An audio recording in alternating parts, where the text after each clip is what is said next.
A minha história, eu acho que ela está muito e totalmente interligada com a Igreja Quadrangular. Eu nasci num lar cristão, eu nasci num lar quadrangular. Meu pai, um português, veio de Portugal, onde ele era coroinha de padre, e lá ele teve uma infecção muito generalizada nos 2 pulmões. Ele ouviu do médico dele que ele estava para morrer e que ele tinha que vir para um lugar mais quente para poder aguentar um pouco mais. Ele veio para o Brasil, um católico ferrenho, e ele ficou sabendo que não ia adiantar ficar aqui no Brasil, que ele ia morrer do mesmo jeito, que a infecção já tinha tomado os pulmões. Então um dia ele foi se divertir num circo, se alegrar um pouquinho, esperando a morte chegar, como diz a música, né? E lá ele foi no circo, só que ele não reparou que o circo estava escrito Igreja do Evangelho Quadrangular, Cruzada Nacional de Evangelização, onde tudo começou, uma tenda do Cambuci, aqui em São Paulo, capital.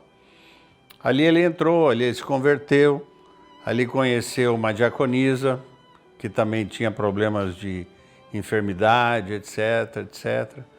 Os dois acabaram se casando, os médicos disseram que eles nunca poderiam ter filhos, por causa das enfermidades, e por um milagre de Deus, um ano depois, nasceu eu, né? Então eu já nasci como alguém que foi um milagre em nível de vida. Meus pais, que deveriam ter 3, 4 meses só de vida, eles continuaram vivendo depois de conhecer a Jesus, e eles morreram há 3, 4 anos atrás, apenas curados, abençoados, mais de 55 anos cada um de diáconos, na igreja onde eu nasci, onde eu fui apresentado, aonde eu fui batizado nas águas. E louvo a Deus que por um milagre de Deus foi a igreja que no futuro eu viesse a ser pastor, aonde eu nasci, onde eu dei os primeiros passos. Então a igreja da Olavo Bilac para mim representa muito, e Deus permitiu que há 17 anos eu estivesse na liderança como pastor titular dessa igreja. Essa é a minha história mais em nível da onde eu vim, como eu nasci e como eu entrei na Igreja Quadrangular. Muitas vezes eu me questionava quando eu via, por exemplo, pessoas dizendo assim, eu saí das drogas, eu me libertei de vícios, e eu me questionava desde criança na igreja. Falei, caramba, eu não tenho nenhum testemunho para contar, né? Eu ficava muito chateado com isso, até o ponto de Deus falar no meu coração, o teu maior testemunho é que você nunca se desviou. Estou com 62 anos de idade hoje e louvo a Deus que eu tenho grandes testemunhos a contar, mas eu nunca me desviei da palavra do Senhor, nunca deixei de servir a Jesus na Igreja Quadrangular. E desde criança Deus me deu o dom de liderança.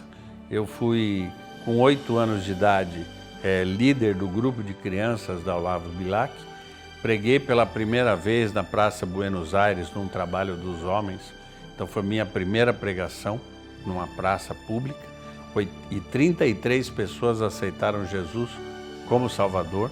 Depois presidente dos juniores na época, depois dos juvenis, que hoje é adolescentes, depois dos jovens. Eu brinco que eu só não fui presidente do grupo de mulheres porque Dona Candinha não deixou. O resto eu fui tudo, até diácono um dia, mas não dava muito certo porque eu tremia a mão assim, rindo, e o povo pensava que eu ia derrubar a bandeja. Então diácono não foi muito minha praia. Aí depois fiz o ITQ, que na época era IBQ, 3 anos na Olavo Bilac também, e aí começou a minha carreira ministerial, vamos dizer assim. Fora isso, eu estudei, louvo a Deus, porque apesar de ter uma família muito pobre, também por causa das enfermidades, eu consegui concluir os cursos, fiz 3 faculdades e consegui me formar secularmente em coisas boas que ajudaram a minha vida. Trabalhei em banco por mais de 22 anos, onde veio minha carreira bancária também, e louvo a Deus que ministerialmente foi crescendo, vivendo e sendo abençoado por Deus. Era diretor de um banco, pastor Mário de Oliveira ganhou a presidente em 1996, presidente nacional, e ele me convidou para fazer mudanças administrativas na Igreja Nacional. Eu era bancário, como te falei, e ele me convidou para poder trabalhar com ele no Conselho Nacional. Para isso teria que deixar o banco. Já era pastor de uma igreja em Osasco, uma igreja pequena, e aí eu deixei o banco para poder trabalhar no Conselho Nacional. E de 96 a 2000 eu fiquei no Conselho Nacional, até que senti de Deus, teve uma possibilidade de ter o primeiro grupo no Brasil chamado de Conselhos Estaduais. Eu me lancei candidato, graças a Deus, eu ganhei, eu fui o primeiro presidente estadual da Igreja Quadrangular, e a partir daquele momento, então, passado cerca de um ano, foi de 2000 a 2001, em 2001 eu assumi a região 505, que é uma das regiões talvez assim mais conceituadas do Brasil em relação à organização, a trabalho, a dedicação, uma vez que é muito a minha praia, né? Então, sendo presidente da igreja estadual durante 4 anos, de 2000 a 2004, e começando a ser superintendente regional da 505, chamada 505, é a metropolitana, ali eu comecei então como superintendente a administrar essa região, onde eu já estou há 16 anos como superintendente. Uma região gostosa de se trabalhar, uma comunhão muito grande. Eu sempre falo assim que os pastores não têm desejo de sair da nossa região pela comunhão, pelo trabalho, pela dedicação que de alguma maneira eu consegui ter com todos eles. O Ministério Criativo eu comecei a escrever, juntamente com o apoio de 2 pessoas, com um propósito de poder fazer um livro de cabeceira fininho, com poucas informações, mas de grande valia para os membros do Ministério do Brasil. E o Ministério Criativo começou, era um pequeno livreto de cerca de 10, 12 páginas mais ou menos, e a gente começou a mandar Ministério Criativo 1, Ministério Criativo 2, periodicamente o 3, e assim foi desenvolvendo esse trabalho, muita gente dando retorno, gostando do que estavam recebendo em casa gratuitamente, e nós paralisamos este Ministério Criativo no número 6. Devemos estar compilando agora em 1 apenas, né, para aqueles que não têm ou que perderam de alguma maneira, e lançando também o Ministério Criativo número 7. Isso deve acontecer possivelmente até o final do ano. Como a gente moderniza tudo, eu também tenho de segunda-feira o Ministério Criativo Sistema Online, onde a gente passa isso para as redes sociais. Tem sido uma bênção, muita gente tem valorizado esse trabalho da gente. Você vê, nós estamos em 2019, hoje almoçando com um pastor, 4 pastores, um deles falou assim, eu tenho sim o Ministério Criativo até hoje. Aí o outro falou assim, olha, o Ministério Criativo que saiu ontem, anteontem, segunda-feira, eu já fiz as anotações, vai ser o meu sermão no próximo domingo na minha igreja. Quer dizer, você se sente recompensado, né? Por ver que o teu trabalho, a tua dedicação à obra do Senhor está auxiliando outros pastores. A gente não faz isso para demonstrar, para ser político, alguma coisa. Faz isso realmente para dizer, pastor, é uma ferramenta a mais que você pode utilizar na tua igreja, no teu ministério. Como eu disse, em 96 eu deixei o banco e fui ser secretário administrativo do pastor Mário. E depois eu saí para presidente, fiquei 4 anos como presidente, aí eu voltei para ser pastor local e também superintendente. Passado alguns anos, como Deus faz as coisas, né? O mundo gira, né? Pastor Mário tornou 3 anos e meio atrás a me convidar para eu retornar a ser secretário administrativo nacional. Explicou os motivos pelo qual ele estava me convidando. Eu aceitei prontamente, eu sempre procurei ser servo, em qualquer que fosse a administração, mas principalmente com homens sérios que a gente tem, glória a Deus, na liderança. E então, desde 3 anos atrás, a gente assumiu junto com a igreja da Olavo Bilac, junto com a região, mas a gente assumiu a Secretaria Administrativa na Conselheiro Nebias, onde é o Conselho Nacional, e ali a gente toma conta administrativamente, contabilmente e também em nível de parte jurídica, todas as demonstrações que a gente tem, todas as atividades que a gente tem em nível de uma igreja, ali é aquele prédio onde a gente está de segunda a sexta trabalhando para que tudo corra bem. Nós temos as nossas certidões negativas de débito, todas ok, quer dizer, hoje a gente está perante, através da administração do pastor Mário, está com todas as receitas e despesas, não devemos nada para ninguém. E isso, aprendendo sempre com o pastor Mário sobre isso e sendo minha índole também, a gente está sempre de cabeça naquela circunstância, olhando, observando, acompanhando os quase 90 funcionários que nós temos no Conselho Nacional. Então, eu sou feliz porque eu faço o que eu gosto, aonde eu gosto, sirvo a minha igreja e posso também administrar junto aos pastores para uma igreja melhor, motivando-os, dando treinamento, capacitações.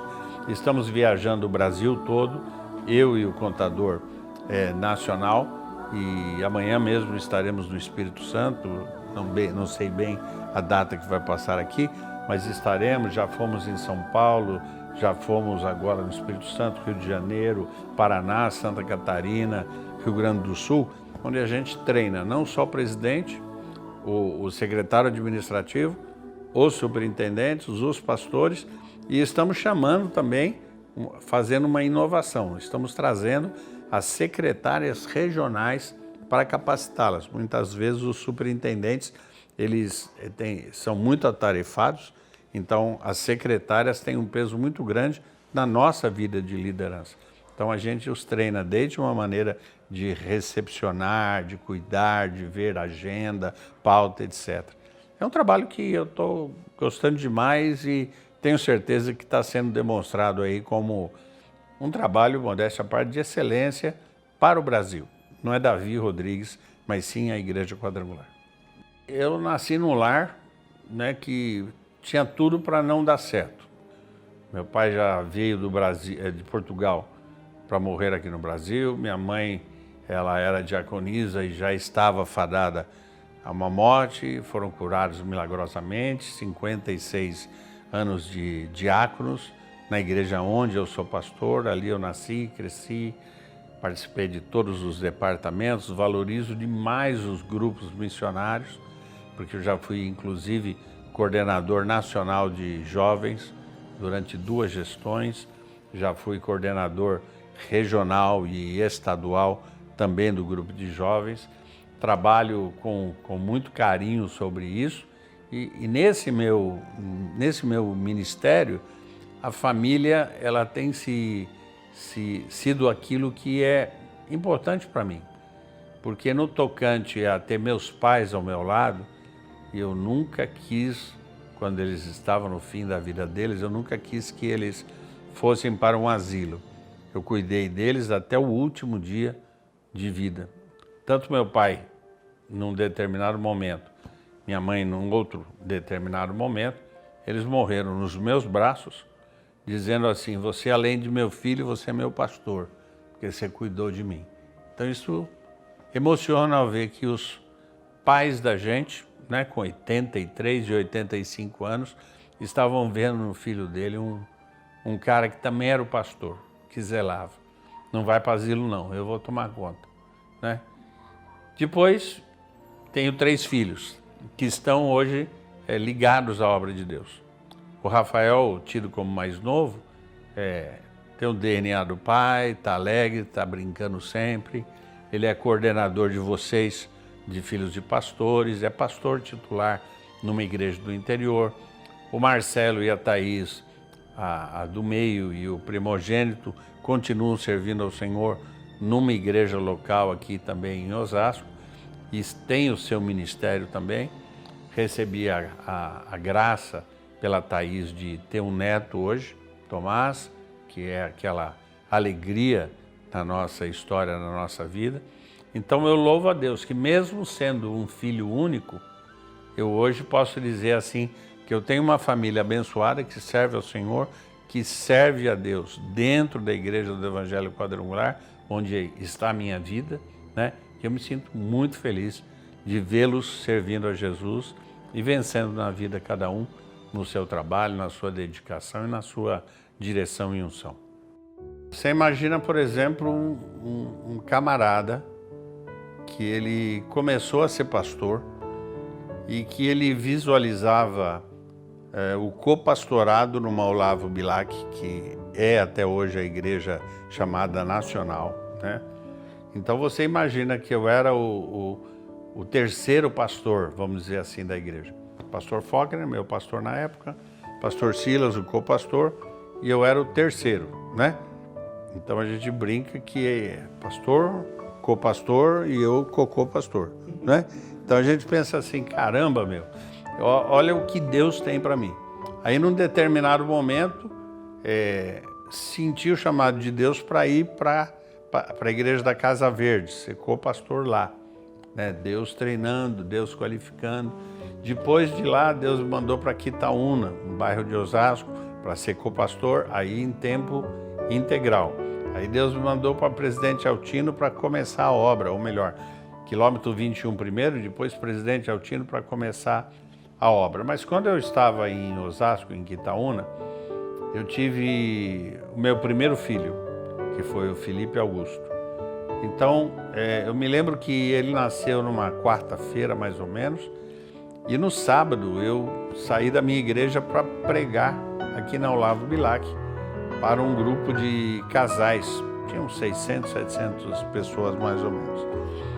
E a minha pregação, sou brincalhão, foi dizendo, olha, a minha pregação hoje é falar do Felipe, falar do Felipe, que é o meu filho que tinha nascido 2 dias antes. E na hora eu falei uma frase que foi o seguinte, apesar de amar tanto Felipe e saber que ele é um presente de Deus para mim, se amanhã, domingo, Deus chamar o Felipe, eu vou ter que dizer, Deus amou tanto o Felipe que já o levou. Falei isso, voltei para minha casa. No domingo, quando eu fui buscar minha esposa e levá-la para casa com o Felipe, o médico falou, só vai a sua mulher, a criança está com uma icterícia, uma enfermidadezinha normal, né? Passou 2 dias e, infelizmente, o médico me chama dizendo que o Felipe tinha morrido. Um garoto que na época tinha 24, 25 anos, né? Recém-chamado ao cargo de pastor, vê o seu filho morrer no hospital. E muita gente das famílias que não eram evangélicas dizer, poxa, ele é pastor e o filho dele morreu, aquilo chocou bastante. Mas quando eu fui para o enterro, para o velório, eu fiz o meu primeiro ato pastoral, que foi o enterro do Felipe. Sempre quis fazer como primeiro ato um casamento, sempre quis fazer uma apresentação de crianças. No fim, meu primeiro ato pastoral foi fazer o enterro e ver aquele caixãozinho branco, pequenininho, descendo. Foi muito difícil, mas eu ainda pude dizer aquela frase que eu usei no sábado, um dia antes da morte. Deus gostou tanto do Felipe que já o levou. E pregando no cemitério, várias pessoas vieram depois dizendo como esse moço tem condição de falar de paz, de amor, no enterro do filho dele. Então isso nunca mais vai sair do meu coração. Porque se hoje eu louvo a Deus por ganhar almas, por brincar, por falar do Evangelho, eu no meu coração tenho a certeza que eu pude ser bênção no pior momento, talvez, emocional da minha vida. Então isso deixou uma marca, mas eu não choro por isso, eu não estou doente por isso, eu não me suicido por isso, né? Mas eu penso assim, glória a Deus, Deus estava me treinando e me capacitando para outros momentos. Tive outros momentos difíceis também. Teve momentos que, de maneira injusta, precisei ser repreendido por umas questões, mas nunca viram Davi Rodrigues se rebelar, falar mal de alguém, sempre viram o que é para fazer. Ah, você não vai poder fazer isso, você vai ficar sentado na primeira fileira. Lá estava o Davi Rodrigues, na primeira fileira, em todos os lugares. Então eu acho que isso mostra que eu sou resistente, que eu tenho perseverança, amor a Deus em primeiro lugar, respeito aos meus líderes e principalmente certeza que através do meu ato eu pude mostrar para as pessoas, escuta, não desanime não se rebelem, não criem novas atividades onde não existe. Sirvam a Deus, amem a tua igreja. Eu tenho um prazer muito grande de poder falar com vocês. Contei um pouco da história do Davi, da história da Igreja Quadrangular na minha vida, na minha família, o meu ministério. E eu gostaria de passar para vocês um trecho da Bíblia, porque se a gente só falar e não usar a palavra de Deus como referência, eu acho que eu estou sendo falho. Queria passar para vocês um dos versos da Bíblia que mais toca o meu coração em toda a minha existência. Salmo 27:14 diz o seguinte: espera no Senhor, anima-te e Ele fortalecerá o teu coração. Espera, pois, pelo Senhor. Quando eu leio este trecho e sei de cor, e eu me lembro de tantas coisas que eu e você passamos, às vezes a gente se sente desmotivado, às vezes a gente ouve de grandes trabalhos, de grandes igrejas, de excelentes arrecadações, e muitas vezes nós temos uma igreja que talvez não é tudo isso, que talvez não está tendo tanta gente, que às vezes não estamos conseguindo batizar ou levar pessoas a conhecer Jesus em grande quantidade. Mas eu aprendi lá atrás que eu tive uma igreja pequena e eu nunca desanimei da igreja pequena que Deus tinha me dado. Uma igreja que 4, 5, 6 pessoas frequentavam, lá em Presidente Altino, e Deus foi me abençoando, Deus fez com que aquela igreja multiplicasse no tempo dele e não no meu tempo. Por isso eu entendo, meus queridos, que quando a gente entende que a gente deve esperar pelo Senhor, é saber que eu e você temos que fazer a nossa parte. A nossa parte deve ser feita com dedicação, nós temos que ter compromisso, nós temos que fazer os trabalhos com excelência. Eu disse agora há pouco da importância na minha vida de grupos missionários, escola bíblica, crescimento da palavra. E eu penso que se nós tivermos essa dedicação à obra de Deus e esperarmos o Senhor, o resto Ele vai fazer na hora dele, no tempo dele. Eu gostaria de deixar esse versículo com você, onde com muita alegria eu posso falar ao teu coração através dessa filmagem, desse vídeo. Espera no Senhor, mas anima-te, não fica de cabeça baixa, não fica achando que você é a pior pessoa do mundo, que você não deu certo, que era bom você ter tido uma outra situação na vida, uma outra profissão. Não, Deus te colocou, Deus te chamou, Deus nomeou você para isso. Então encara de frente e anima-te. Eu sou um cara que a turma fala assim, parece que você nunca chora, parece que você nunca está nervoso. Isso muitas vezes no meu coração é choro, é lágrima, é dor, é tristeza por alguma coisa, mas você não vê o Davi assim. Você vê o Davi sorrindo, Davi brincando, Davi contando histórias para todo mundo sorrir. Isso é estar animado, estar feliz. Que o dia de hoje pode não estar muito bem, mas o dia de amanhã vai ser melhor. O choro pode acontecer durante uma noite, mas a alegria vem pela manhã. Então anima-te e fortalece o teu coração. Seja feliz, porque Deus fala que a alegria do Senhor é a nossa força. De coração, é a minha palavra para todos vocês neste dia, no nome de Jesus. Amém.